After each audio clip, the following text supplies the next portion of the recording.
Hello students, very warm welcome to this session on email marketing. So email marketing is one of the ways which comes under digital marketing. How do you reach out to the customers promoting your services and products by sending the emailers with the latest, service offerings, the products, the reviews, all that to your prospect customers. So let us have a look at how these emails come up to your inbox. So many a times, what happens is you either must have signed to the or subscribed to the newsletters, or you must have consented that yes, the new updates regarding the product and the service offerings be sent to me, and therefore this is the reason you may be receiving the emails regarding the product and the services by various companies. So let us look at an example. For let us say you have downloaded an Amazon app on your mobile, and during the download and the update, you have you have provided your email address, your contact information onto the site, and then you consented that yes, you are ready to receive any newsletter or email regarding the products and the services offered by that organization, or the products or services which you are interested at.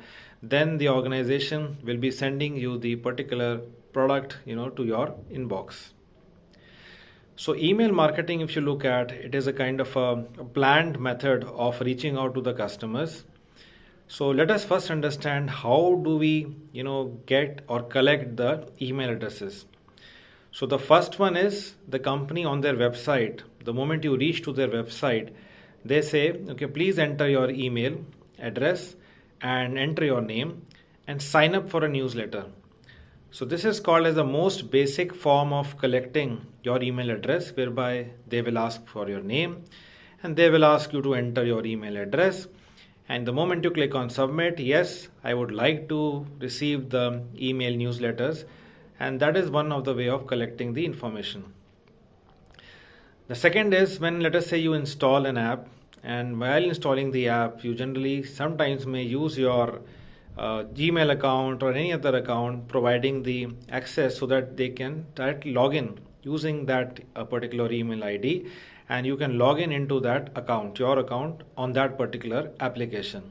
So this is again one way by which the company can have your email address, because you have provided using your current email service provider, you consented to open the application and log in into that application. Another way of collecting email addresses is, you must have at times seen that when you visit a mall or a marketplace, there are many people who distribute their pamphlets, and then or there must be having some forms which will say, sir, please, or ma'am, please fill the form, and we will be using this particular data for survey of the customers. Or if you fill up the form, maybe you will get a first time user will get some discount on the new product offerings which are there by our organization. So there are various ways of collecting the data, which is using the online, which means your website is there, and through which you get that forms being sent to the kind of, or bulk messages being sent to a lot of people in bulk, and those who consent and they are interested in your products and services, you may sign up to your newsletter or your services. And the next is the various social media channels which can be used. You must have seen some kind of targeted ads being sent through LinkedIn. For example, I use my LinkedIn account. So what happens is, I see that on my there are different messages which enter into the LinkedIn inbox, and that is also the way. And they say, okay, if you are interested, please send us your email address or contact us further, and we will be sending you the product brochures and various offerings on your email address. So the users, they try to get your this contact information regarding the email, and then because that can be used further. So the first point is to collect the email addresses which are there. And now the next step which comes for the the email marketing is the content development. So for example, a particular university would like to attract the students for their undergraduate, postgraduate, or a PhD program for admissions. So thing is, when they are sending a mail for the undergraduate courses, the target segment here is the class 12 students or class 12 students who have passed out last year and they have not enrolled in any university as of now or a college. So that is the target segment. For the postgraduate courses, all those students who have completed their undergraduate studies, so that becomes the target segment. For the PhD, again, those who have completed their PG programs, that becomes the target audience and the segment. So this is the way in which you basically divide or segment your basically the audience or a target customer, and to which you will be sending your email communication and the content. The email or the content which is made for the undergraduate programs is going to be different, because you're going to pitch for the courses which are there for the class 12 students. It could be programs like say BBA, BCom, BEd, Bachelor of Technology, Bachelor of Engineering, so and so on and so forth, different undergraduate programs. So when you are basically looking at promoting the Bachelor of Business Administration programs, so you might have those kind of a segment, maybe through the information you've got filled some forms, what kind of the courses you are interested at, as a basic form to be filled on your website, and now you are sending a targeted content to a targeted audience.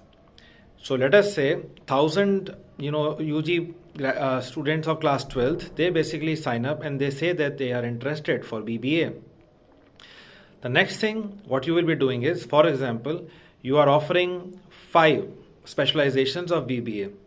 So taking an example, if you are offering, let us say, BBA in healthcare marketing, BBA in entrepreneurship and family business, BBA in operations management, BBA in business analytics, and BBA in finance and accounts. So while the form was being filled by the class 12 student, you asked for again that what kind of these 5 specializations you would like to choose. In case the student is already keen and knows his or her area of the interest, then the student may select one of these 5 specializations. And then what you will be doing is that, let us say the student has selected BBA in finance and accounts.